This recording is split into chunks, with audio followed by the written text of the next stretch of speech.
Hi friends, welcome to Nivi time pass. இன்றைக்கி நம்ம பார்க்க போகிறது பூண்டு குழம்பு. அதுக்கு தொட்டுக்க பருப்பு துவையல் எப்படி செய்யுதுன்னு பார்க்கலாம். 50 நல்லெண்ணெய் ஊற்றிடலாம். வெந்தயம் போட்டுடலாம். 100 கிராம் பூண்டு தோலை உரித்து சேர்த்துடலாம்.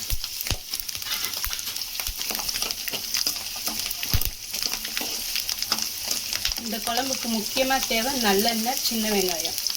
அது இருந்தால் தான் குழம்பு டேஸ்ட் கொடுக்கும். பூண்டு இப்போ பாதி வதக்கிடலாம். சின்ன வெங்காயத்தை போட்டுட்டு அப்புறம் ப்ரௌன் ஆகுற வரைக்கும் நல்லா வதக்கிக்கணும்.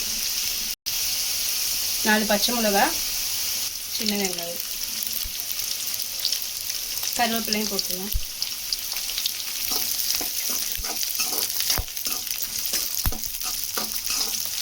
நூறு கிராம் பூண்டுக்கு 100 கிராம் சின்ன வெங்காயம் எடுத்து போட்டுக்கோங்க.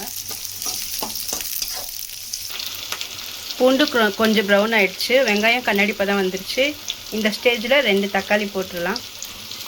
சின்ன சைஸ் 2 தக்காளி, பெருசாக இருந்தால் 1 போடும். தக்காளி நல்லா குழையிற வரைக்கும் வதக்கிக்கோங்க. தக்காளி நல்லா வதங்கிடுச்சு பாருங்கள். இந்த அளவு வதங்கினோடனே குழம்பு மிளகாத்தூள் போட்டுடலாம், 2 ஸ்பூனு.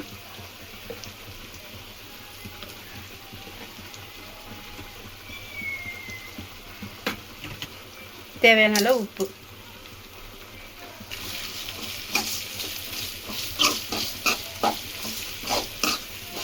கொஞ்சம் எண்ணெயிலே வதக்கிட்டு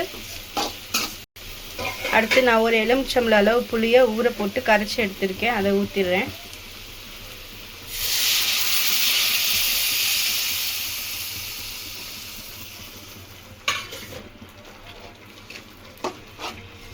இந்த குழம்புக்கு நாங்கள் ஆனால் தேங்காய் சேர்க்க மாட்டோம், சேர்க்காமலே டேஸ்ட்டாக இருக்கும்.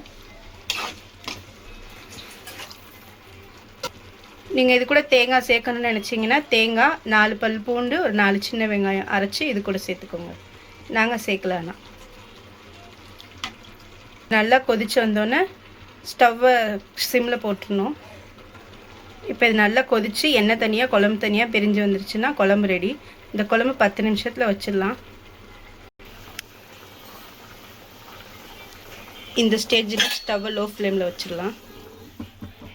நல்லா கொதித்து எண்ணெய் தனியாக குழம்பு தனியாக பிரிஞ்சு வந்துடும். குழம்பு நல்லா கொதித்து மசாலா வடையெல்லாம் போயிடுச்சு. இந்த ஸ்டேஜில் ஸ்டவ்வை லோ ஃப்ளேமில் வச்சிடலாம்.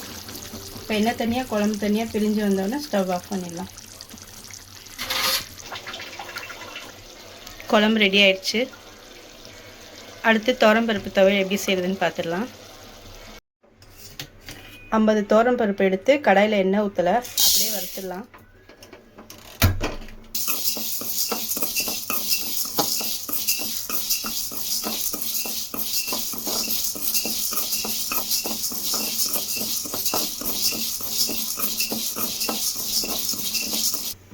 வறுத்தாச்சு, இதை ஒரு கிண்ணத்துக்கு மாற்றிடலாம்.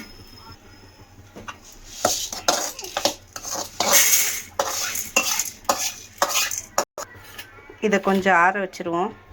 இது நல்லா ஆறிடுச்சு, இதை ஒரு மிக்ஸி ஜாருக்கு மாற்றிடலாம்.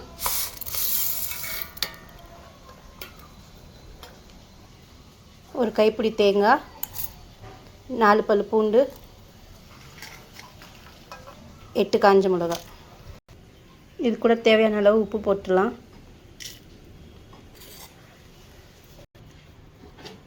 அரைச்சாச்சு, பருப்பு துவையல் ரெடி. பூண்டு குழம்பு பருப்பு துவையல் ரெடி. செஞ்சு பார்த்துட்டு கமெண்ட் பண்ணுங்கள். அப்படியே லைக் பண்ணிவிட்டு சப்ஸ்கிரைப் பண்ணிடுங்க. Thank you friends. நெக்ஸ்ட் வீடியோவில் பார்க்கலாம்.